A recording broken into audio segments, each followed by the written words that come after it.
తగ్గించాలని డిమాండ్ చేస్తున్నాం. Bus pass ద్వారా 1100 ఉంటే 1400 చేసిండ్రు. ఊర్లలో కూడా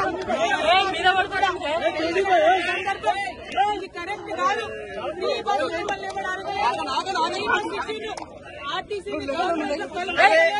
పైగా ఇప్పుడు ఆర్టీసీ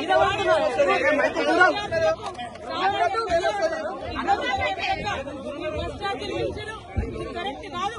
వెంటనే తగ్గించాలని ప్రభుత్వాన్ని తెలంగాణ డిమాండ్ చేస్తున్నాం. తగ్గించకపోతే ఎట్లా ఉండబోతుంది?